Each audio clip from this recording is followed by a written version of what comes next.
Sometimes the biggest mistake isn't breaking the law. It's deciding who looks like they belong under it. The afternoon sun baked the cracked pavement of a quiet neighborhood outside Atlanta as the heat shimmered above the asphalt, turning every parked car into a mirror of white light. Traffic rolled by in slow waves, engines humming, radios playing through open windows, and nobody expected the ordinary scene on the shoulder of Maple Avenue to become the video that would dominate headlines before sunset. A faded blue Chevrolet sedan sat with its hood raised, steam no longer rising, but leaving behind the smell of hot coolant and worn metal. Kneeling beside the front tire was Marcus Carter, a 38-year-old black man whose sleeves were rolled neatly to his elbows as he tightened a loose clamp with the same calm precision he had learned after years of solving problems with patience instead of panic. His phone rested on the bumper beside a small flashlight, and every few moments he glanced toward the dashboard clock because his daughter's school dismissal was less than 20 minutes away.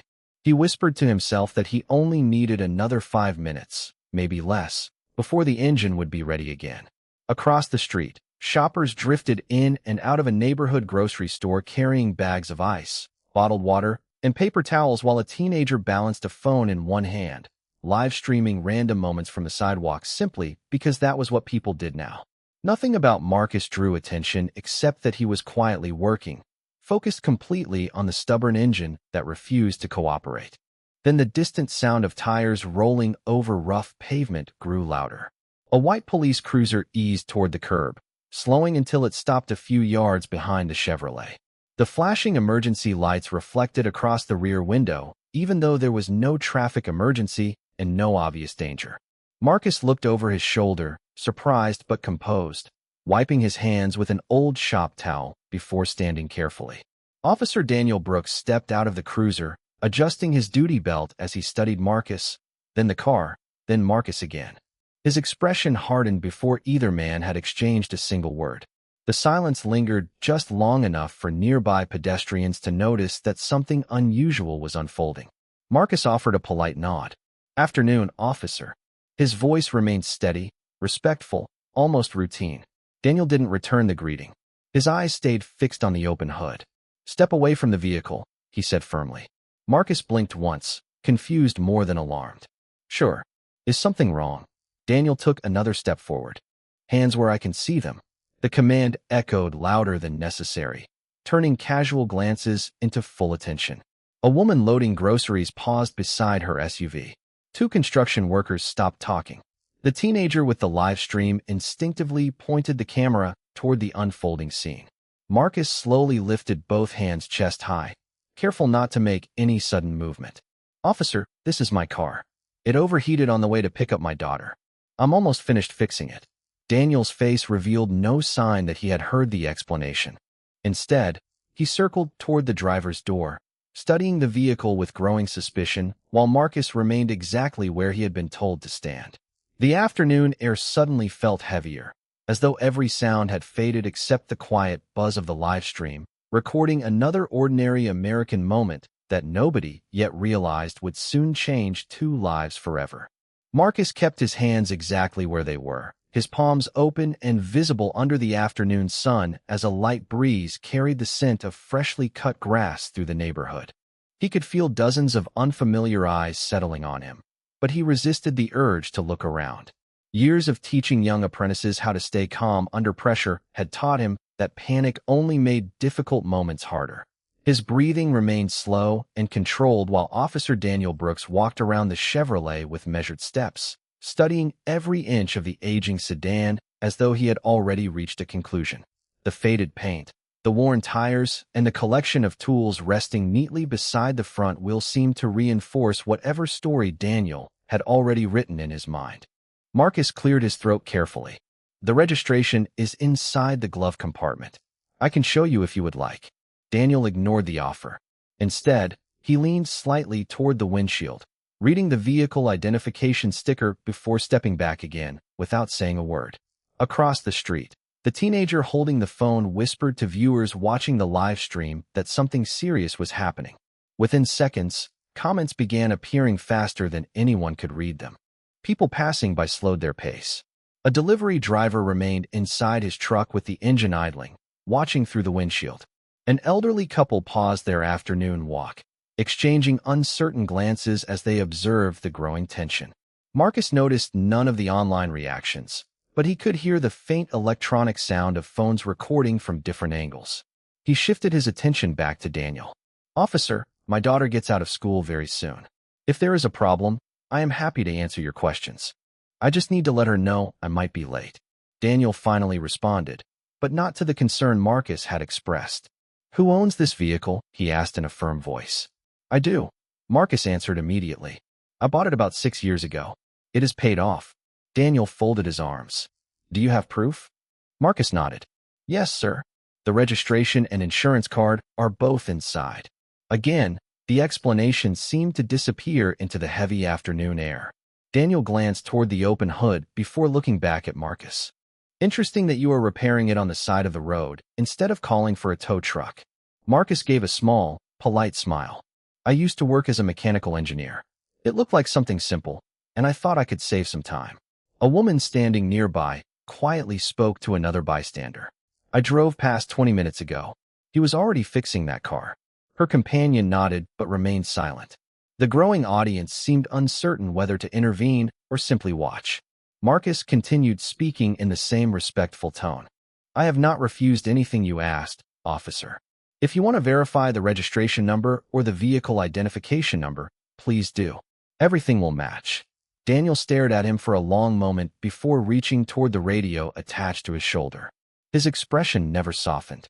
Whatever information he intended to request, he appeared determined to continue following the path he had already chosen. Marcus lowered his eyes briefly toward the family photograph taped inside the windshield, barely visible from where he stood. It showed him smiling beside his 12-year-old daughter during a community science fair only a few months earlier. He wondered if she was already waiting outside her school entrance, checking the parking lot for the familiar blue Chevrolet that had never failed to arrive before. Around them, more cameras quietly continued recording, preserving every word, every pause, and every decision without anyone realizing that those ordinary devices would soon become the most important witnesses on Maple Avenue. Daniel pressed the button on his shoulder radio and quietly requested a registration check, never taking his eyes off Marcus as though he expected him to make a mistake. The dispatcher acknowledged the request, and for several long seconds the only sounds were passing traffic, chirping birds, and the distant laughter of children somewhere beyond the neighborhood park. Marcus remained exactly where he stood. His hands had grown tired, but he did not lower them. He understood that every movement now mattered, especially with so many cameras pointed in his direction. The teenager across the street continued streaming without saying much, allowing viewers to watch events unfold in real time. More people stopped along the sidewalk. Some whispered to each other. Others simply watched in complete silence, sensing that something about the encounter did not feel right. Daniel finally spoke again. "You said you own this vehicle. Why are your tools spread all over the road?" Marcus answered with the same patience that had never left his voice. "Because I was replacing a damaged hose clamp. The engine overheated about half a mile back. I coasted here because it was safer than stopping in traffic." Daniel looked at the open toolbox, then back at Marcus. Convenient explanation. Marcus nodded slightly. It is the truth. There was no anger in his words, only quiet confidence. A middle-aged man wearing a delivery company uniform stepped closer from the edge of the crowd. "Officer," he said respectfully, "I drove by earlier. He has been working on that same car for quite a while." Daniel barely acknowledged him. "Sir, I did not ask for your opinion." The delivery driver raised both hands and stepped back without arguing. The atmosphere became noticeably heavier. People exchanged uncertain looks, but no one wanted to interfere further. Marcus could almost feel the tension spreading through the gathering crowd like invisible electricity. His thoughts drifted briefly to his daughter, Ava. She always waited outside the front entrance of Lincoln Middle School with a backpack almost as large as she was, refusing to leave until she saw her father pull into the pickup lane. She trusted him to be there every single afternoon, just as he had promised after her mother passed away 4 years earlier. Marcus quietly wondered whether she had already started checking the time. The thought tightened his chest more than anything happening beside the road. The radio suddenly crackled again, interrupting the silence. Daniel listened without revealing any emotion. Whatever information the dispatcher provided was too quiet for anyone else to hear. Instead of relaxing, his posture became even more rigid. He looked once more at Marcus and then toward the interior of the Chevrolet. Through the windshield, he noticed a folded jacket, a lunch cooler, several engineering manuals on the passenger seat, and a bright pink science project board tucked carefully behind the front seats. None of it matched the picture he appeared determined to believe. Marcus spoke again, almost gently. "Officer, if you would like, you may also call the repair training center on Oak Street. I volunteer there every Saturday. Some of my students know this car better than I do." Daniel remained silent. The statement seemed to pass through him without effect. Another woman quietly stepped forward from the crowd, holding a reusable grocery bag. "I have security cameras outside my bakery," she said carefully. "They face this street. They have probably recorded everything since he pulled over." Her words lingered in the afternoon air. Marcus turned his head slightly toward her, offering a grateful smile, without saying anything. Daniel glanced toward the bakery across the intersection for only a moment before looking back at Marcus.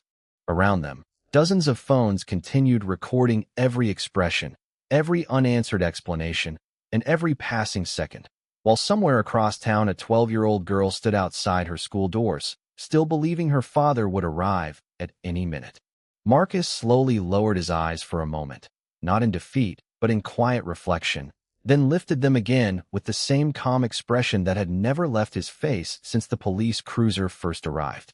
The growing crowd had become almost completely silent. Even the passing traffic seemed farther away now, as though the entire street had paused to watch what would happen next.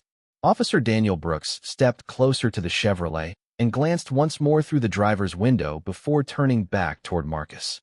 "Place your hands behind your back," he said in a firm, unmistakable tone. A ripple of surprise spread through the people standing nearby. Marcus did not move immediately. Instead, he asked one simple question. "May I know why?" Daniel answered without hesitation. "You are being detained while I continue this investigation."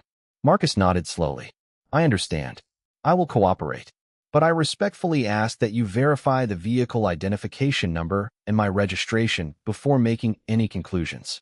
Daniel did not respond to the request. Marcus carefully placed his hands behind his back exactly as instructed, never raising his voice and never showing resistance.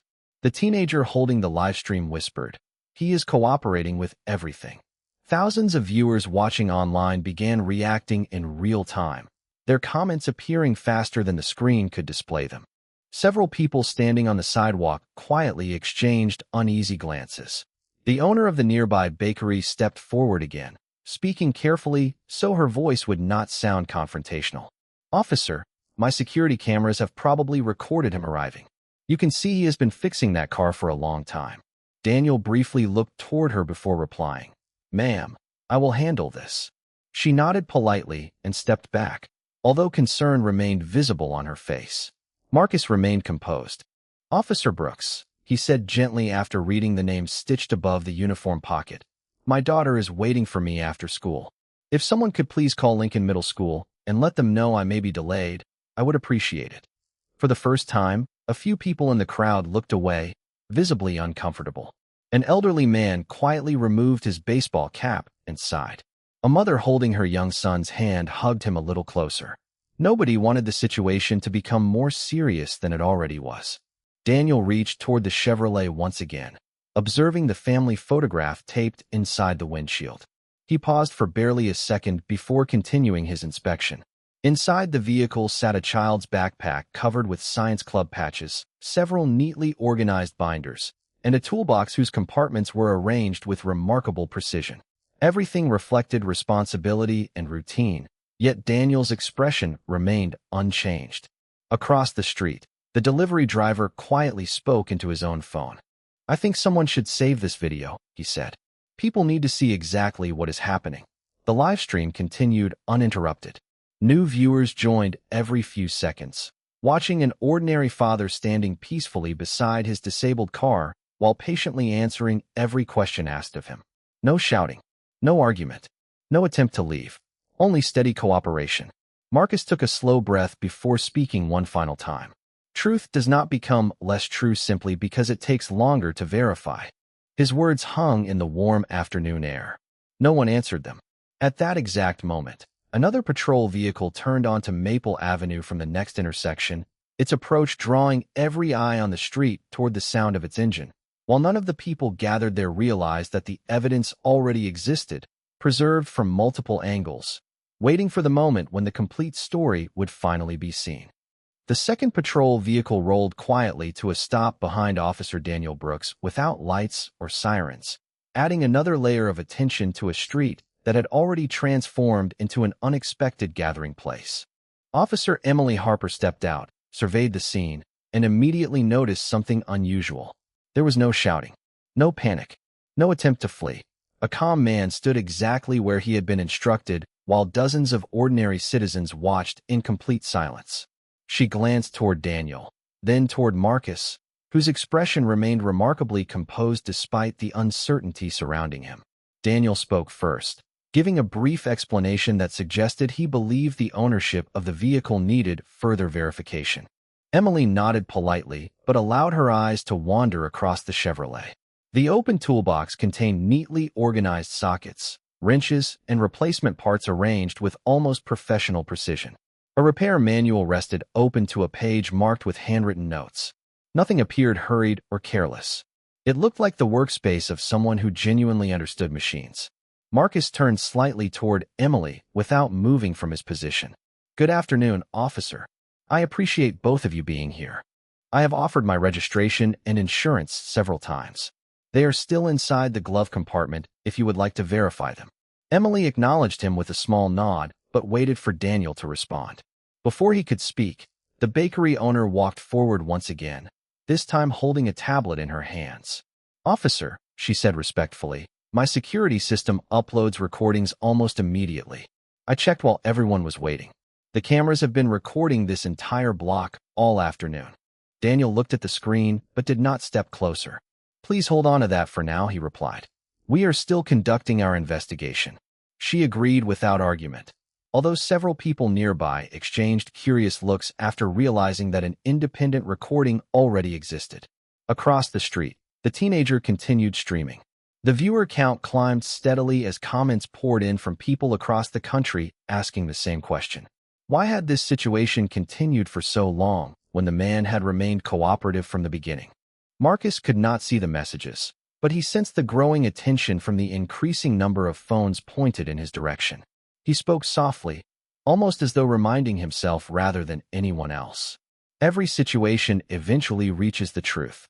Sometimes it simply takes longer than we hope.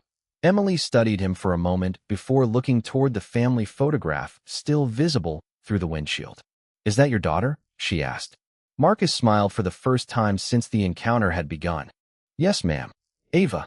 She loves science fairs more than cartoons. She is probably wondering why I am late today." Emily glanced at the clock displayed on her patrol vehicle's dashboard. School dismissal had already passed.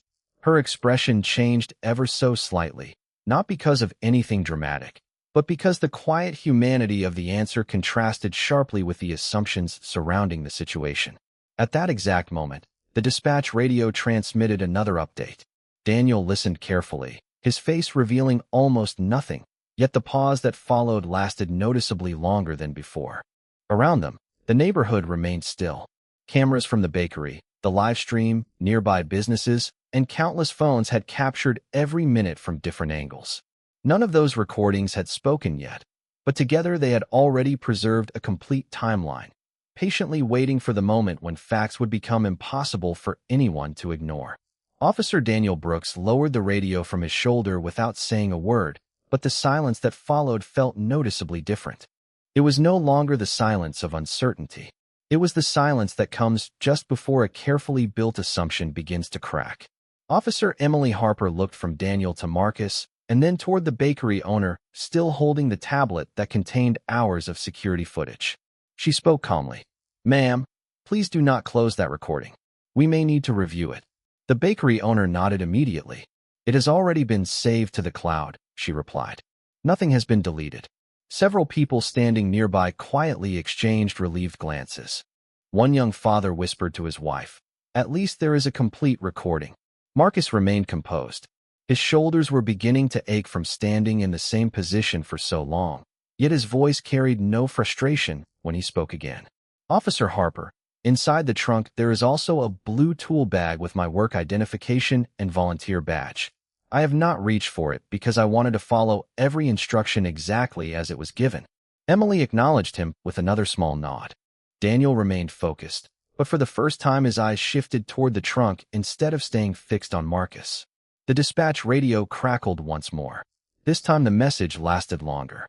Daniel listened carefully, asking the dispatcher to repeat part of the information before answering with a brief confirmation. Although the words could not be heard by anyone else, Emily noticed the slight change in his expression. It was subtle, almost invisible, but enough to suggest that the information being returned was more complicated than expected.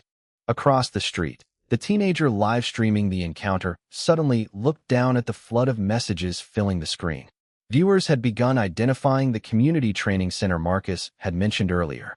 Several former students posted comments describing him as the instructor who spent every Saturday teaching teenagers how to repair engines, prepare for technical careers, and avoid the mistakes that could limit their future. Another comment appeared from someone claiming Marcus had helped rebuild donated vehicles for single parents who could not afford reliable transportation. None of those comments proved anything about the present situation, but together they painted a picture completely different from the one many people might have imagined only minutes earlier. Emily quietly asked, "Mr. Carter, how long have you volunteered there?" Marcus answered with the same measured tone, "Almost 7 years. I started after leaving my engineering job. Teaching young people seemed more important than chasing another promotion." His answer hung gently in the warm afternoon air. Even people who had never met him before found themselves listening more closely.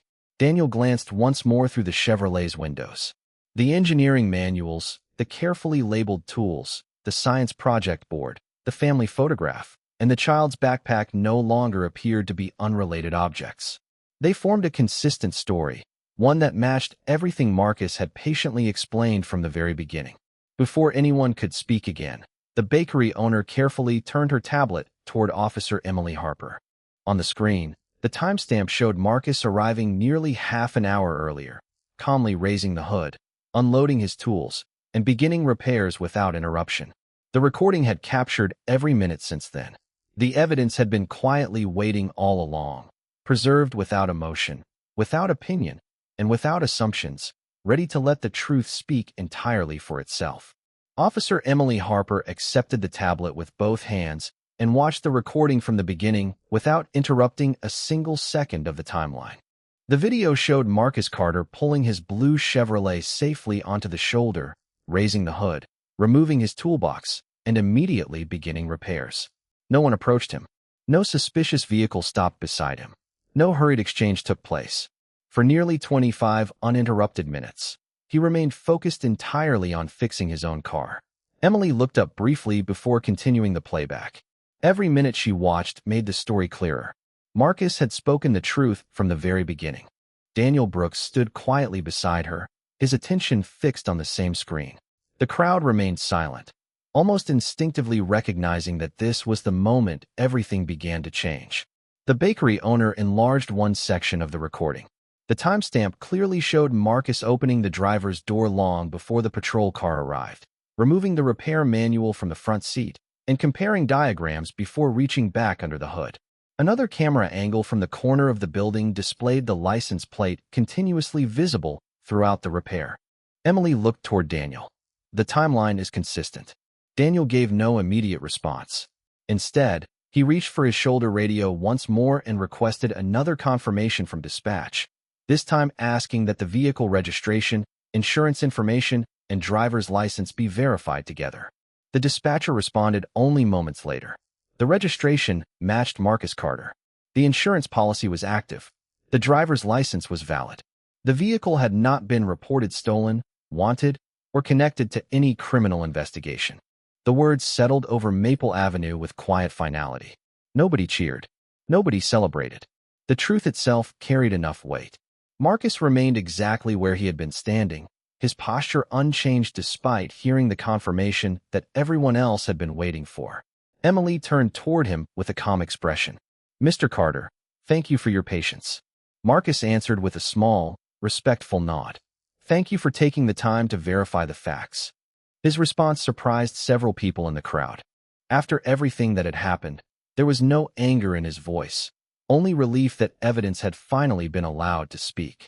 The teenager across the street continued live streaming, and viewers watched the atmosphere shift in real time.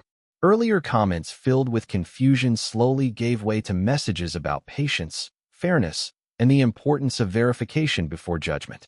The delivery driver quietly shook his head. This could have been resolved much sooner, he murmured to no one in particular. Emily carefully handed the tablet back to the bakery owner before walking toward the Chevrolet. She glanced through the open hood, noticing the loose clamp Marcus had mentioned, the replacement part already installed, and the clean arrangement of every tool. Nothing about the scene suggested anything except an ordinary repair interrupted by an extraordinary misunderstanding. Daniel slowly surveyed the street. Every angle now seemed different from the one he had first seen. The livestream remained active. The bakery cameras had preserved the full sequence. Nearby businesses had their own recordings. Passing drivers had captured short clips. Together they formed one complete story that no single opinion could rewrite.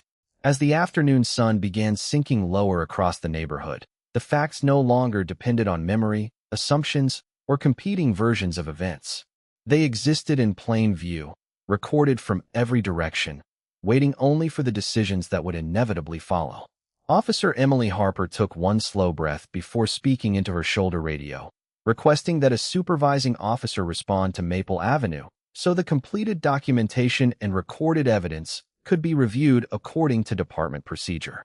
Her voice remained calm, professional, and measured, but everyone standing nearby understood that the direction of the afternoon had changed completely. Marcus Carter was no longer the center of unanswered questions. The questions had quietly shifted elsewhere.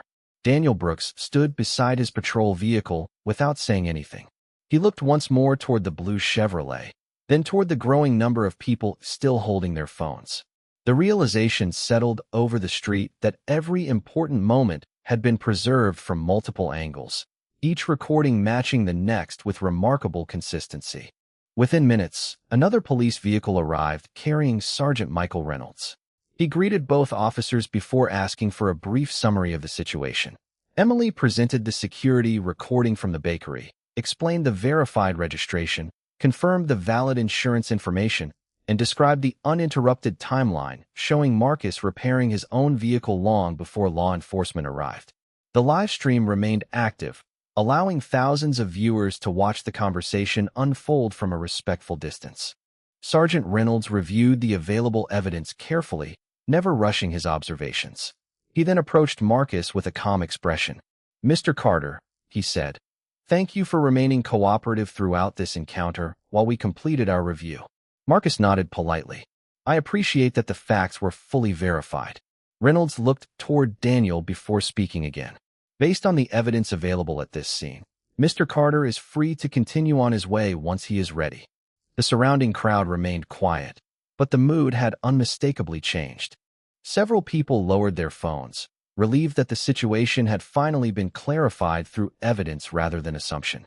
The bakery owner smiled gently before closing the recording on her tablet, confident that it had already been preserved if needed later. The delivery driver quietly returned to his truck, shaking his head as though replaying the afternoon in his own mind. Daniel remained silent while Sergeant Reynolds informed him that all reports, recordings, and body camera footage would be forwarded for administrative review in accordance with departmental policy. Nothing dramatic was said. No raised voices filled the air. The process itself carried enough significance. Every documented decision would now be examined alongside the complete timeline captured by independent cameras and public recordings. Marcus slowly walked back toward his Chevrolet after receiving permission to retrieve his belongings.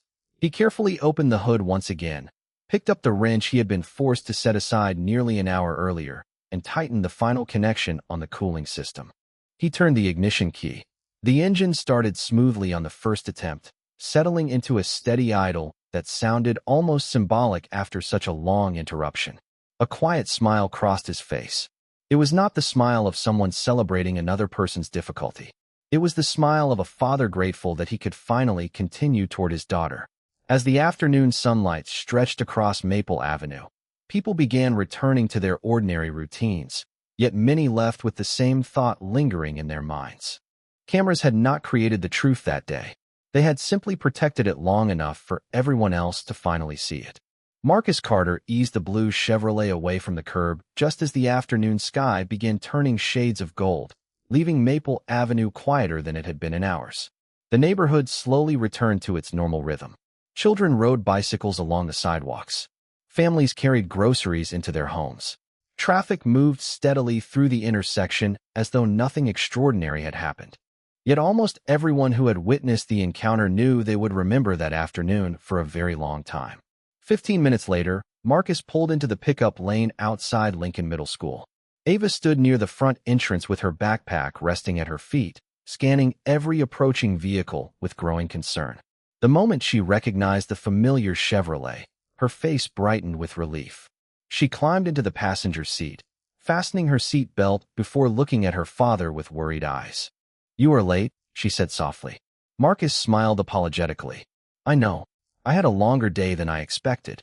She noticed the grease still on his hands and the tired look behind his smile. "Did the car break again?" Marcus nodded once. "The car had a problem. We fixed it." He paused for a moment before adding, "And sometimes people need a little more time to understand the whole story." Ava looked at him quietly, accepting the answer without asking another question. She had learned over the years that her father never spoke with anger, even after difficult days. As they drove home, the afternoon sunlight reflected across the windshield while the repaired engine ran smoothly beneath the hood. Across the city, the videos recorded on Maple Avenue continued spreading from one screen to another. People watched the complete timeline, comparing assumptions with facts and discussing the importance of patience, professionalism, and fairness. The independent recordings, the security cameras, the live stream, and the official review all told the same story because the truth had remained consistent from beginning to end. In the days that followed, the department confirmed that the encounter would undergo administrative review according to established procedures, while Marcus returned to his normal routine without seeking attention or recognition. The following Saturday morning, he unlocked the doors of the Community Training Center on Oak Street, just as he always did. Young students gathered around worn workbenches, eager to learn how engines worked and how discipline could build opportunities that lasted a lifetime. Marcus smiled as he handed one teenager a wrench and another a repair manual. "Machines usually tell you what is wrong," he said. "You only have to slow down long enough to listen." The lesson was about engines, but everyone in the room sensed it applied to people as well. Outside, the same blue Chevrolet sat quietly in the parking lot, still carrying the scratches and faded paint of an ordinary family car. Nothing about its appearance suggested that it had become part of a story watched by millions. Marcus never tried to make himself the hero of that story because he believed the real hero had been something far simpler: evidence, patience, and the willingness to let facts speak before opinions did. As the evening sun settled beyond the trees, one truth remained long after every camera had been turned off.